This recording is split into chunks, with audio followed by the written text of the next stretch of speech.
Hello students, I am Nitin sir from Veena classes. Students, आज का हमारा टॉपिक है ऑस्मोसिस एंड ऑस्मोटिक प्रेशर। कुछ ऐसी डेली लाइफ में टर्म्स होती हैं, जैसे कि मान लीजिए हम लोग देखते हैं कि कभी किसी पेशेंट को इंजेक्शन लगाया जाता है या हम भी उस दौर से गुजरे हुए हैं, तो हमको लगता है कि इंजेक्शन लगाने पर काफ़ी पेन होता है। निडल के इंसर्ट होने के बाद दवाई के भी इंजेक्ट होने पर काफ़ी पेन होता है। इंजेक्ट होने पर पेन जो हो रहा है वो कहीं ना कहीं ऑस्मोटिक प्रेशर या ऑस्मोसिस सॉल्यूशन से रिलेटेड है। सो स्टूडेंट्स, ऐसी टर्म्स या फिर हमने कई बार देखते हैं किसी को ड्रिप्स लगाई जाती है, तो ड्रिप्स लगाने के बाद उससे इतना पेन नहीं होता है क्योंकि ऑस्मोसिक प्रेशर जो होता है ब्लड के इक्विवेलेंट होता है। तो ऐसी और भी ऐसी कई टर्म्स है। या फिर हम जहाँ देखें कि दाग या मनुका, जिसको हम किशमिश कहते हैं, उसको हम देखते हैं तो उसका वॉल्यूम और उसका साइज़ जो है वो काफ़ी श्रिंक्ड होता है, लेकिन हम उसको पानी में डाल दें तो कुछ समय के बाद वो फूल जाती है। ये सारी टर्म्स का आज हम इसमें स्टडी करने वाले हैं कि किस प्रकार से होता है। तो ऑस्मोसिस से रिलेटेड बाकी पहले इंट्रोडक्टरी टर्म्स मैं आपको सारी क्लियर कर दूंगा, फिर ऑस्मोसिस से रिलेटेड और भी बातें बताऊंगा। सो गाइज, ऑस्मोसिस और ऑस्मोटिक प्रेशर के साथ साथ हमें इससे रिलेटेड PYQs और उससे रिलेटेड न्यूमेरिकल्स को भी करना है ताकि आपका बेस स्ट्रांग हो सके। सो चलिए बिना देरी किए शुरू करते हैं।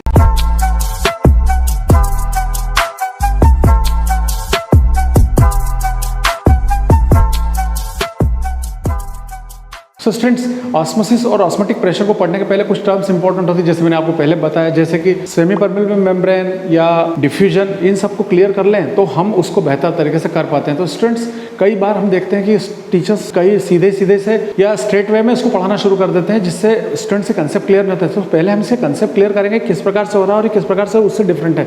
सो चलिए स्टूडेंट्स, को हम स्टार्ट करते हैं। सबसे पहले मैं जो इंपॉर्टेंट टर्म है आपको ये बताऊंगा कि वो किस प्रकार से होती है। वो होती है डिफ्यूजन।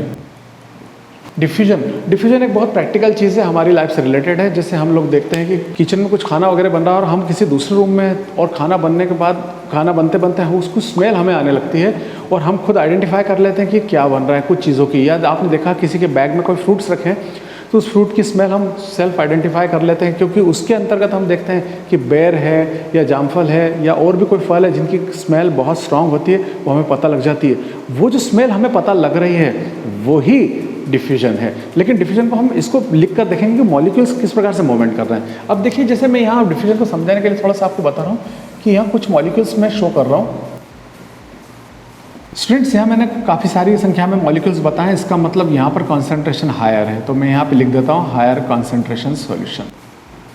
ये हायर कॉन्सेंट्रेशन जोन है, सॉल्यूशन हो सकता है, सॉल्यूट हो सकता है, वॉटएवर जो भी है। तो ये हायर कॉन्सेंट्रेशन है मॉलिक्यूल का। और मैं दूसरी कुछ दूरी पे, कुछ डिस्टेंस में मैं कुछ मॉलिक्यूल्स बना रहा हूँ, वहाँ पे लोअर कॉन्सेंट्रेशन है। सो लोअर कॉन्सेंट्रेशन का मतलब ये हुआ कि वहाँ पर उन मॉलिक्यूल्स की नंबर्स बहुत कम है या वो एब्सेंस है।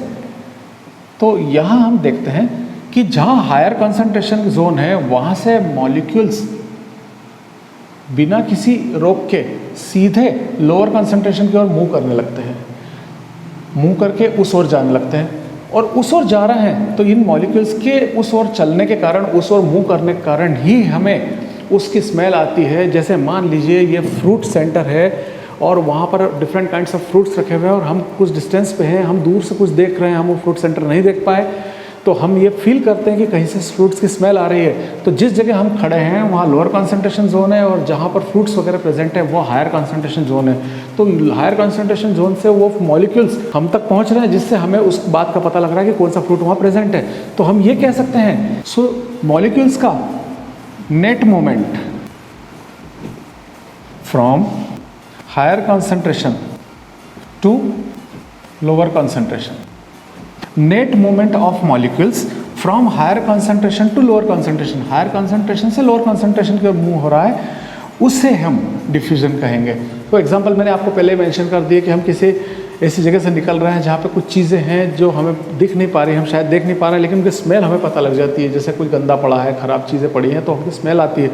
वो जो चीज़ है, क्योंकि वहाँ हायर कॉन्सेंट्रेशन से मॉलिक्यूल मूव करके हमारे नेजल पार्ट तक आ रहे हैं, जिसलिए हम उसको आइडेंटिफाई कर लेते हैं और इसी प्रोसेस को हम कहते हैं डिफ्यूजन। और डिफ्यूजन वही टर्म है जो हमारे लिए ऑस्मोसिस में कहीं ना कहीं हेल्प करने वाली है। सो गाइस, अब हमने डिफ्यूजन को देख लिया और इसकी सेकंड टर्म जो इंपॉर्टेंट है वो है SPM या सेमी परमेबल मेम्ब्रेन।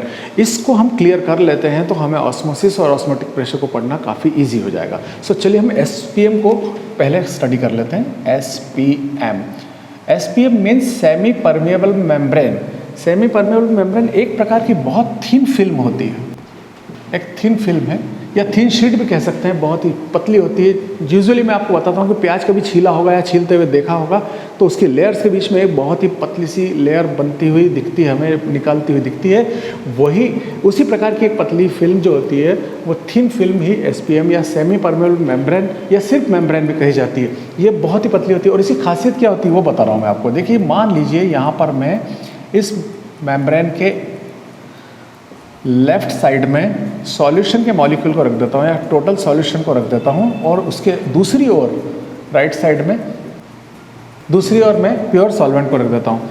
तो हम देखते हैं कि सॉल्वेंट के मॉलिक्यूल्स जो होते हैं वो इस मेम्ब्रेन से पास होना शुरू हो जाते हैं, और वो हायर कॉन्सेंट्रेशन जोन जो सॉल्यूशन है उसमें आने लगते हैं।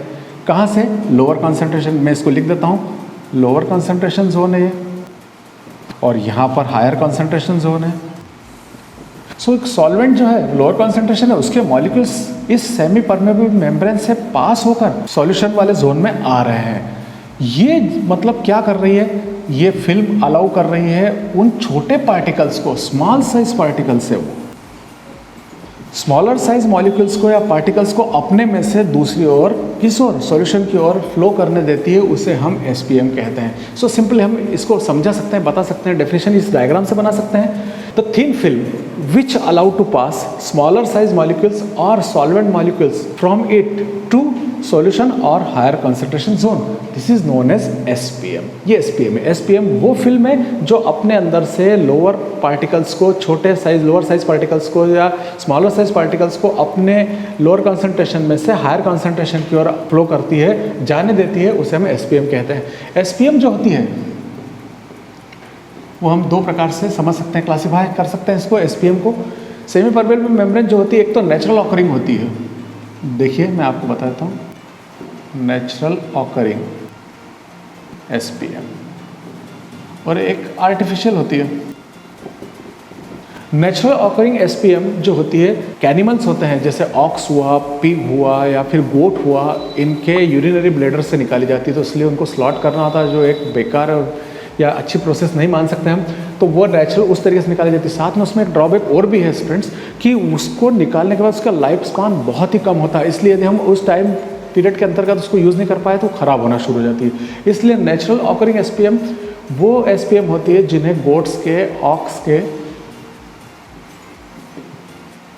या पिग के ब्लैडर से निकाला जाता है, और ब्लैडर से निकालने के लिए उनको स्लॉट किया जाता है, जैसे मैंने आपको बताया, और उसके बाद भी इसका लाइफ स्पान बहुत ही कम होता है, इसलिए इसका यूज़ अब न के बराबर होता है। सेकंड वन होती है आर्टिफिशियल SPM। आर्टिफिशियल SPM जो होती है वो केमिकल प्रोसेस से लेबोरेटरी में बनाई जा सकती है, और उसको एक कंपाउंड से बनाते हैं जिसे हम कॉपर फेरोसाइनाइड कहते हैं।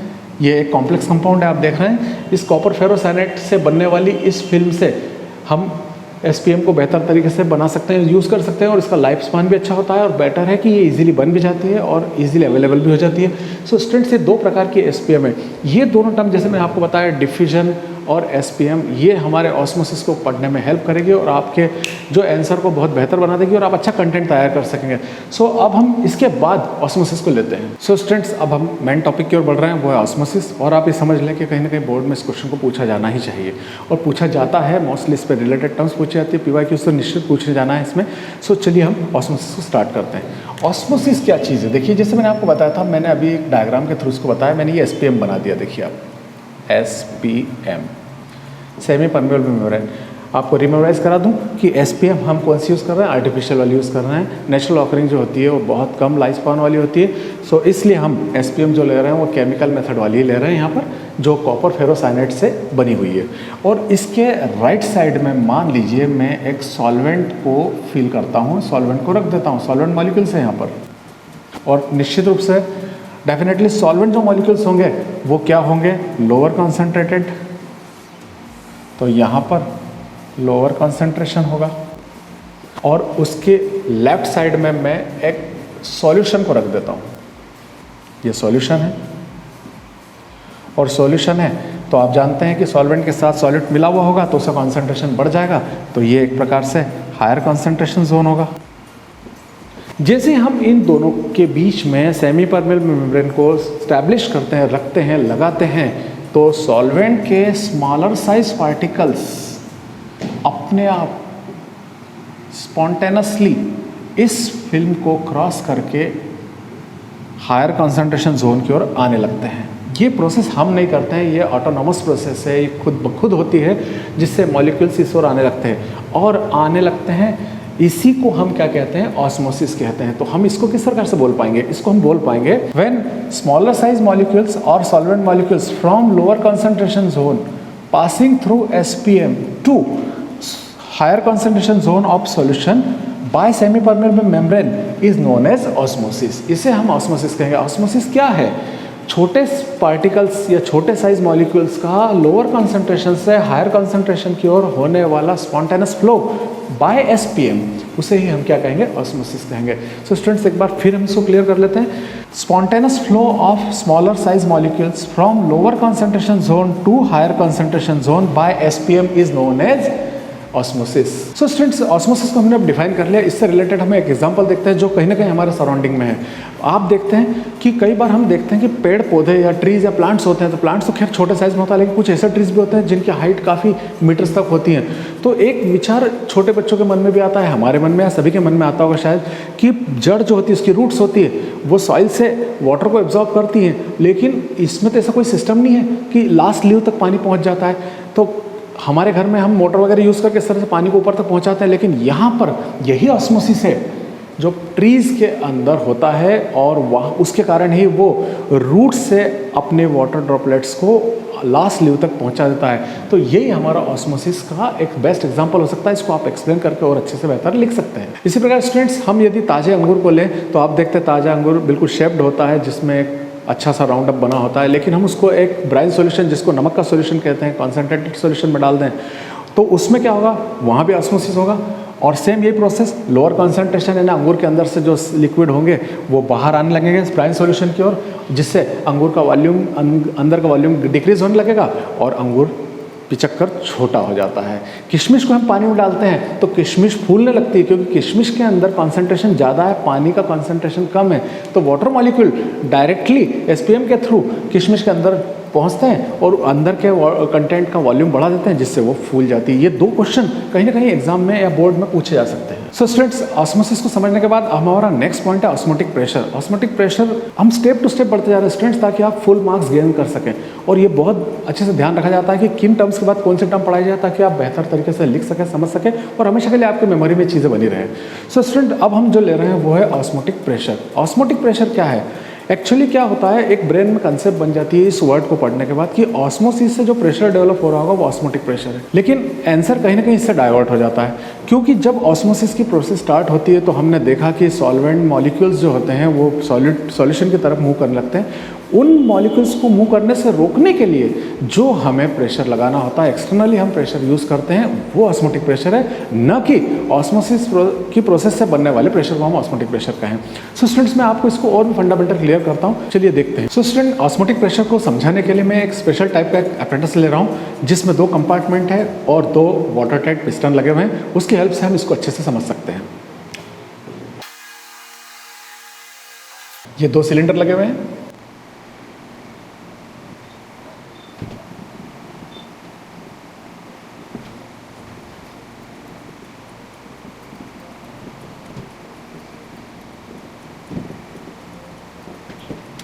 सो स्टूडेंट्स, आप देख रहे हैं कि मैंने जो एक स्पेशल टाइप का जो एपरेटस लिया है उसमें 2 कंपार्टमेंट है, ए और बी, और उसमें 2 सिलेंडर्स भी हैं जिसमें वाटर टाइट पिस्टन P1 और P2 अरेंज किए हुए हैं।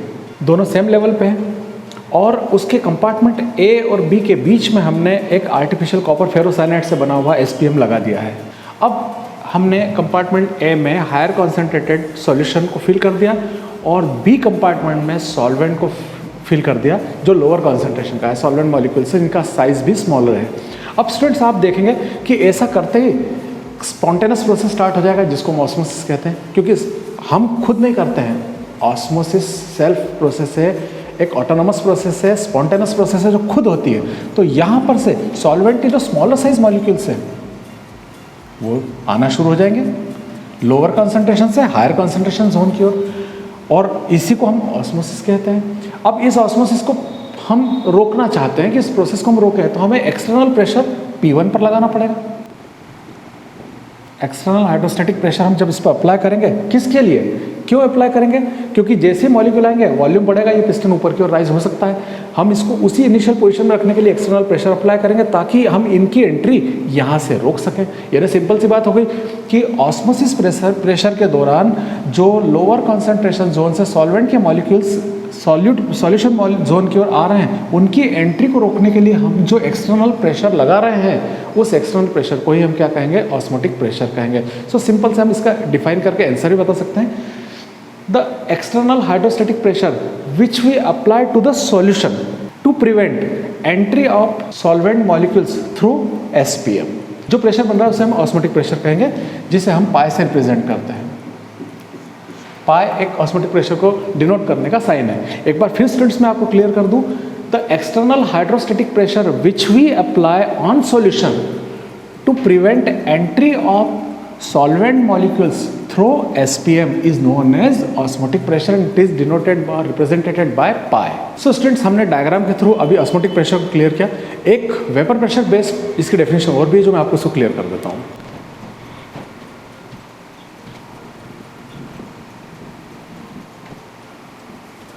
So students, vapour pressure based definition को क्लियर करने के लिए मैंने एक यहाँ पर क्लोज कंपार्टमेंट लिया है। क्लोज कंपार्टमेंट के अंदर दो कंटेनर्स रखे हुए हैं, एक कंटेनर में सॉल्यूशन भरा हुआ है, एक में प्योर सॉल्वेंट भरा हुआ है। अब हम जानते हैं कि प्योर सॉल्वेंट का वेपर प्रेशर जो बनता है, हमको पता है वो ज़्यादा होता है। प्योर सॉल्वेंट में सारे मॉलिक्यूल्स वेपोराइज होते हैं, वो इजीली वेपोराइज होते हैं, लेकिन सॉल्यूशन में कुछ ही ऐसे मॉलिक्यूल्स होते हैं जो सरफेस पे से वेपोराइज होते हैं, तो यहाँ पर वेपर प्रेशर हमारा कम बनता है। तो ये कम वेपर प्रेशर के लिए मैं स्मॉल लेटर्स में VP लिख रहा हूँ, और यहाँ वेपर प्रेशर कंपेरेटिवली ज़्यादा बनता है तो मैं थोड़े बड़े लेटर से VP लिख रहा हूँ। वेपर प्रेशर यहाँ थोड़ा ज़्यादा बन रहा है। अब मैं ये चाहता हूँ कि जो सॉल्यूशन का वेपर प्रेशर जो कम बन रहा है और सॉल्वेंट का ज़्यादा बन रहा है, ये दोनों इक्वल हो जाए। तो इक्वल होने के लिए मुझे इस पर एक प्रेशर एक्सर्ट करना पड़ेगा। किस पे? सॉल्यूशन पर। सॉल्यूशन पे यदि मैं प्रेशर एक्सर्ट करता हूँ, और मैं तब तक एक्सर्ट करता रहूँगा उस पर जब तक कि दोनों यानी सॉल्वेंट और सॉल्यूशन दोनों के वेपर प्रेशर इक्वल ना हो जाए, तो मैंने जितना प्रेशर एक्सर्ट किया है वही हमारा ऑस्मोटिक प्रेशर होता है। तो ऑस्मोटिक प्रेशर क्या हुआ? ऑस्मोटिक प्रेशर वो प्रेशर है एक्सटर्नली जो सॉल्यूशन पर लगाया जाता है, सॉल्यूशन पर अप्लाई किया जाता है। सॉल्यूशन पर अप्लाई करने में तब तक किया जाता है जब तक कि उसका वेपर प्रेशर प्योर सॉल्वेंट के वेपर प्रेशर इक्वल ना हो जाए, उसे हम ऑस्मोटिक प्रेशर कहते हैं। सो गाइज, इस जो समझाया मैंने, इसकी डेफिनेशन में आपको लिख के और क्लियर कर देता हूँ।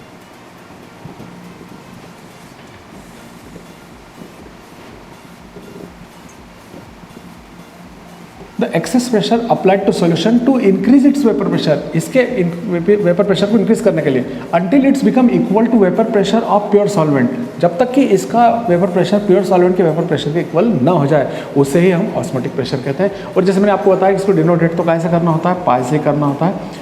अब इससे रिलेटेड, पाई से रिलेटेड हम कुछ टर्म्स पढ़ेंगे किन किन चीज़ों पर डिपेंड करती है, और उन चीज़ों पर डिपेंड करने के लिए हम वांट ऑफ इक्वेशन निकालेंगे। वांट ऑफ फैक्टर अलग चीज़ है, मैं वांट ऑफ इक्वेशन की बात कर रहा हूँ। इससे रिलेटेड हम वांट ऑफ इक्वेशन की ओर बढ़ेंगे। सो स्टूडेंट्स, ऑस्मोटिक प्रेशर को क्लियर करने के बाद हमें उन टर्म्स की स्टडी करना है कि ऑस्मोटिक प्रेशर किन किन चीज़ों पर डिपेंड करता है। सबसे पहले वांट ऑफ ने इस बारे में स्टडी किया था। उन्होंने रिलेवेंट फैक्टर्स के साथ स्टडी किया, उसके बेस पे उन्होंने जो इक्वेशन बनाया उसे हम वांट ऑफ इक्वेशन कहते हैं। सो यहाँ भी एक छोटा सा इक्वेशन फॉर्म है, जो एक छोटा डेरिवेशन है जो इंपॉर्टेंट है। आप थोड़ा कॉन्सेंट्रेट करेंगे तो इससे जल्दी से आपको क्लियर हो जाएगा। वांट ऑफ इक्वेशन, तो पहले हम इसका इंट्रो कर दें कि इंट्रो, अब जब आप इंट्रो देते हैं किसी चीज़ का तो उसका एक इम्पैक्ट बहुत अच्छा होता है। तो मैं पहले आपको इंट्रो दे रहा हूँ। इसका इंट्रो क्या है, देखिए यहाँ पर मैं आपसे कहूँ कि want Hoff studied different ideal and dilute solution. Want of ने कई आइडियल और डाइल्यूट सॉल्यूशन को स्टडी किया, और उन्होंने पाया that these solutions behaves like ideal gases. वो बिहेव करते हैं आइडियल गैसेस जैसे। तो उस ऑस्मोटिक प्रेशर से रिलेवेंट फैक्टर्स को समझाने के लिए और उनके बीच में रिलेशन बताने के लिए उन्होंने पॉइंट्स दिए। Van't Hoff studied different ideal and dilute solutions and he found that these types of solutions behaves like ideal gases. To explain relation between osmotic pressure and relevant factors he give some points. अब वो points देख लेते हैं, क्या points दिए उन्होंने। पहला point ये दिया कि हमारा जो ऑस्मोटिक प्रेशर होता है वो डायरेक्टली प्रोपोर्शनल होता है कॉन्सेंट्रेशन के। कॉन्सेंट्रेशन हम सभी जानते हैं C, ये फर्स्ट पॉइंट था। और सेकंड पॉइंट उन्होंने बताया कि जो ऑस्मोटिक प्रेशर होता है वो डायरेक्टली प्रोपोर्शनल होता है एब्सोल्यूट टेम्परेचर से। सो हम यहाँ कह सकते हैं pi is directly proportional to capital T। ये दो पॉइंट्स उन्होंने दिए, यदि हम इन दोनों पॉइंट्स को कंबाइन करें फ्रॉम फर्स्ट एंड सेकंड तो हम देखते हैं pi is proportional to CT। अब हम डायरेक्टली प्रोपोर्शनल के साइन को हटाते हैं तो हम लोग क्या लगाते हैं, यहाँ पर एक कांस्टेंट लगाते हैं। ये कांस्टेंट मैंने R लगाया। R इज ए कांस्टेंट और इस कांस्टेंट को हम कहते हैं सॉल्यूशन कांस्टेंट। और स्टूडेंट सॉल्यूशन कांस्टेंट वही गैस कांस्टेंट है, क्योंकि मैंने आपसे पहले ही कहा कि वो आइडियल सॉल्यूशंस या डाइल्यूट सॉल्यूशंस होते हैं वो एक आइडियल गैसेस की तरह बिहेव करते हैं। तो सारी वैल्यूज जो R की है, जो सॉल्यूशन कांस्टेंट की है, वो just like a gas constant. तो यहाँ पर हम R की वैल्यू को बता सकते हैं कि 0.0821 लीटर ATM पर केल्विन मोल, ये इसकी वैल्यू होती है जो स्टैंडर्ड वैल्यू है। तो ये डियर यहाँ पे पाई इक्वल टू CRT जो इक्वेशन आ रहा है यहाँ पर, इसे ही हम वॉन टॉप इक्वेशन कहते हैं। ध्यान रहे थोड़ा सा बी कॉन्सेंट्रेट कि यहाँ पर मैं एक चीज़ को आपको पहले क्लियर कर दूँ कि ये वॉन टॉप इक्वेशन है, वॉन टॉप फैक्टर नहीं है। वॉन टॉप फैक्टर मैं आपको बहुत डिटेल में पढ़ाने वाला हूँ जिससे आपके कंसेप्ट क्लियर होंगे। और वॉन टॉप फैक्टर के बारे में क्वेश्चंस काफ़ी ज़्यादा पूछे जाते हैं, सो वो तो हमें कॉन्सेंट्रेटली अच्छा करना ही होगा। ये वॉन टॉप इक्वेशन है, तो वॉन टॉप इक्वेशन के सारे पॉइंट्स आई थिंक आपको क्लियर हो गए। ये सिंपल क्वेश्चन था जो पूछा जा सकता है। सो स्टूडेंट्स नेक्स्ट पॉइंट जो से रिलेटेड है वो है हमारा रिवर्स ऑस्मोसिस। नाम से जैसे हमें क्लियर हो रहा है रिवर्स है ना, अपोजिट डायरेक्शन में। ऑस्मोसिस जो स्पॉन्टेनियस प्रोसेस है उसकी डायरेक्शन तो खुद ही तय करती है, सॉल्वेंट टू सॉल्यूशन। लेकिन यहाँ हम बात कर रहे हैं रिवर्स है ना, सॉल्यूशन टू सॉल्वेंट। ये बात हमें ध्यान देना है। तो रिवर्स ऑस्मोसिस के लिए हमें प्रेशर लगाना पड़ेगा, वो भी किससे ज़्यादा, ऑस्मोटिक प्रेशर से भी ज़्यादा। एक हमें एक्स्ट्रा एक्सेस प्रेशर लगाना होगा जिससे हम इस प्रोसेस को कर पाएंगे। शॉर्ट में इसे RO कहा जाता है। आपने एक टर्म्स को देखा होगा, हमारे घर में वाटर प्यूरिफिकेशन के लिए एक यूनिट लगाई जाती है जिसे हम RO कहते हैं। जनरली वर्ड में RO बोला जाता है। RO यानी ही रिवर्स ऑस्मोसिस। उस अपरेटस में ये सब प्रोसेस होती है जो मैं आपको बता रहा हूँ, इसलिए वहाँ पर हमें पीने का पानी बेहतर और मतलब ड्रिंकिंग वाटर बेटर मिलता है। सो स्टूडेंट्स यहाँ पे अपन समझते हैं, जैसे मान लीजिए मैं वही कंपार्टमेंट जो मैंने अभी पहले लिया था,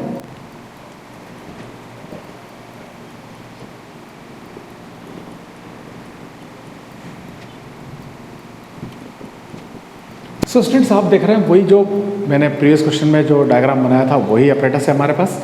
और आपने देखा कि दोनों सिलेंडर्स में दो पिस्टन जो वाटर टाइट है P1 और P2 लगे हैं जो सेम हाइट पे हैं।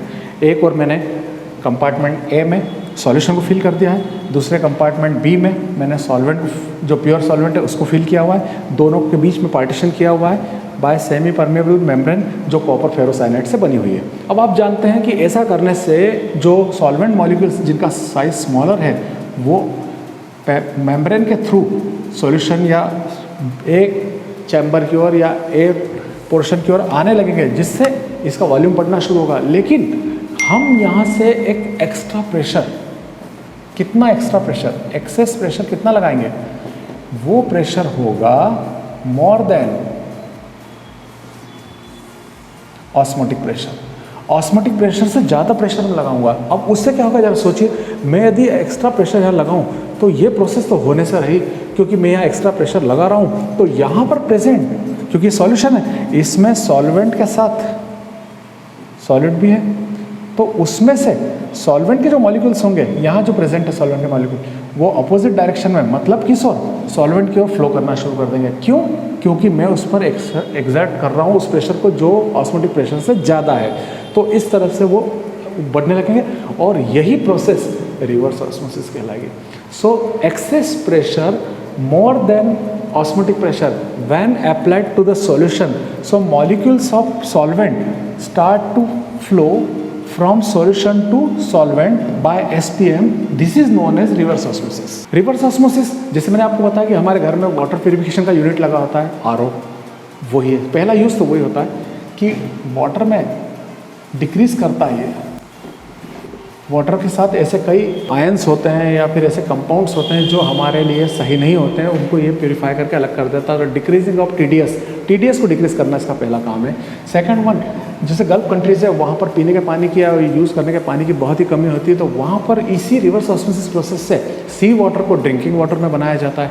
सो हम इसका सेकंड यूज़ देखते हैं कि sea water can be convert into drinking water. दूसरा यूज़ ये होता है। तीसरा यूज़ जो है वो इंडस्ट्रियल वेस्ट को सेपरेट करने के काम में आता है। यहाँ से कुछ इंडस्ट्रियल वेस्ट इसी मेथड से दूर किए जा सकते हैं, हटाए जा सकते हैं। और फोर्थ होता है प्यूरिफिकेशन ऑफ एंजाइम्स।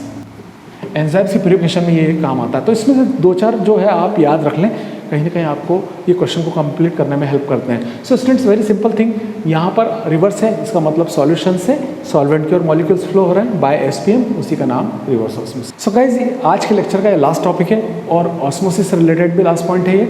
इसमें हम लोग देखेंगे कि आइसोटोनिक सॉल्यूशंस क्या होते हैं, हाइपरटोनिक सॉल्यूशन क्या होते हैं और हाइपोटोनिक सॉल्यूशंस क्या होते हैं।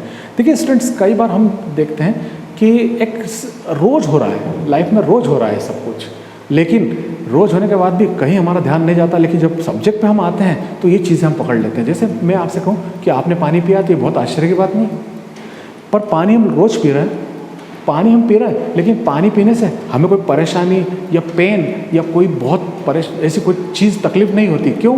क्योंकि पानी एक ऐसा सॉल्यूशन है जिसका ऑस्मोटिक प्रेशर हमारे अंदर जो ब्लड प्रेजेंट है उसके ऑस्मोटिक प्रेशर के इक्वल है। सो जो दो सॉल्यूशंस या दो से ज़्यादा सॉल्यूशंस जिनके ऑस्मोटिक प्रेशर सेम होते हैं, वो सब क्या कहलाते हैं? Isotonic solution. तो मैंने जैसे एग्जांपल पहले दे दिया आपको कि पानी हम पी रहे हैं, so water and human blood has same osmotic pressure, so they are known as isotonic solution. तो हम ये कहेंगे टू और more solutions which have same osmotic pressure, मैं लिख देता हूँ यहाँ पे, same osmotic pressure, they are known as isotonic solution. ऐसे दो सॉल्यूशन या और ज़्यादा भी हो सकते हैं जिनके ऑस्मोटिक प्रेशर सेम होते हैं, उनकी वैल्यू सेम होती है, उन्हें हम आइसोटोनिक सॉल्यूशन कहते हैं। एग्जांपल में हम देख सकते हैं कि वाटर प्लस ह्यूमन ब्लड, इनके ऑस्मोटिक प्रेशर दोनों के सेम है, इसलिए पानी पीने से हमें कोई तकलीफ नहीं होती है। जितने भी जो ड्रिंक्स हम लेते हैं आपके इस प्रकार से बनाए जाते हैं कि उनका ऑस्मोटिक प्रेशर आपके ब्लड के इक्वल हो तो पीने में, जैसे कोल्ड ड्रिंक्स वगैरह होते हैं या सोडा वगैरह, ये सब इनके ऑस्मोटिक प्रेशर लगभग सेम होते हैं। अब स्टूडेंट्स, यहाँ पे मैं एक अच्छा एग्जांपल और आपको देता हूँ। जैसे 0.85% सैलिन या ग्लूकोज सॉल्यूशन का है आप, इसको हम सैलिन या फिजियोलॉजिकल सॉल्यूशन कहते हैं, सैलिन सॉल्यूशन। ये यहाँ से इस रेंज से 0.9% तक का जो सॉल्यूशन है वो हमारी बॉडी में जब इंसर्ट करता है तो उससे कोई हमें पेन नहीं होता, कोई परेशानी नहीं होती, क्योंकि हमारे ह्यूमन ब्लड की रेंज इसी के आसपास होती है, इसकी रेंज के आसपास लगभग 8 ATM के आसपास। तो वो जो है दोनों क्या होगा? Isotonic solution. तो आप एग्जांपल ये भी ले सकते हैं कि जो ग्लूकोज सॉल्यूशन 0.85 to 0.9% की रेंज का होता है, वो हमारे ह्यूमन ब्लड के ऑस्मोटिक प्रेशर इक्वल होता है, इसलिए जब इसको इंसर्ट किया जाता है बॉडी में तो हमें कोई पेन नहीं होता है। सो ये होगा आइसोटोनिक सॉल्यूशंस। अब बात आती है हाइपरटोनिक सॉल्यूशन। ऐसा सॉल्यूशन, एक सॉल्यूशन हमें दिया, जैसे मान लीजिए एक सॉल्यूशन A है हमारे पास और दूसरा सॉल्यूशन हमारे पास यहाँ पर B है। इसका ऑस्मोटिक प्रेशर ज़्यादा है और इसका ऑस्मोटिक प्रेशर कम है। तो जिसका ऑस्मोटिक प्रेशर सेकंड वाले से ज़्यादा होगा उसे हम हाइपरटोनिक सॉल्यूशन कहेंगे। या आप दूसरे तरीके से इस पे भी आ जाए तो आप देख रहे हैं कि यदि मैं इसका ऑस्मोटिक प्रेशर शो करूं और एक दूसरे सॉल्यूशन का ऑस्मोटिक प्रेशर शो करूं वो ज़्यादा, तो पहले वाले का ऑस्मोटिक प्रेशर यदि कम है दूसरे से कंपैरेटिवली तो वो हाइपोटोनिक हो जाएगा। पहले वाले का ऑस्मोटिक प्रेशर दूसरे वाले के कंपैरिजन में ज़्यादा है तो वो हाइपरटोनिक सॉल्यूशन हो जाएगा। तो ये दोनों सॉल्यूशंस कैसे बोलेंगे डेफिनेशन में? The solution whose osmotic pressure is more than other one is known as hypertonic solution and the solution whose osmotic pressure is less than other one is known as hypotonic solution। अब इनके example एक common ही, जैसे मान लीजिए injection serum होते हैं। Injection जब किसी पेशेंट को लगाया जाता है, हम सभी उस एक्सपीरियंस से गुजरे होते हैं, तो निडल इंसर्ट करने पे पेन होता है, लेकिन जब वो अंदर के सॉल्यूशन को या जिसको हम दवाई कहते हैं वो अंदर इंजेक्ट करते हैं तो पेन ज़्यादा होता है, क्योंकि वो या तो हाइपरटोनिक सॉल्यूशन होता है या हाइपोटोनिक सॉल्यूशन होता है। सो छोटी सी टर्म्स से सिर्फ मेमोरी को इंक्रीज करने के लिए, बेहतर तरीके से समझने के लिए। सो आई थिंक स्टूडेंट्स ये आपको बहुत बेहतर तरीके से समझ में आ गया होगा। स्टूडेंट अब यहाँ पर हमारे ऑस्मोसिस और ऑस्मोटिक प्रेशर वाले इस टॉपिक का एंड होता है। सो स्टूडेंट्स ये टॉपिक यहाँ पर एंड होता है। सो स्टूडेंट्स यदि आपको ये टॉपिक अच्छे समझ में आया हो, ये वीडियो में आपको सब क्लियर हो गया हो, तो आप इसे दोस्तों के साथ शेयर करें, उन्हें बताएं और चैनल सब्सक्राइब करें यदि दोस्तों को सब्सक्राइब कराएं, ताकि मुझे मोटिवेशन मिल सके। और साथ में कमेंट ज़रूर करें कि आपकी और कोई क्वेरीज़ हैं, तो मैं उसके लिए वीडियो बनाकर आपकी क्वेरीज़ को सेटिस्फाई कर सकूँ और समझा सकूँ। सो स्टूडेंट्स नेक्स्ट वीडियो तक स्टे ब्लेस्ड।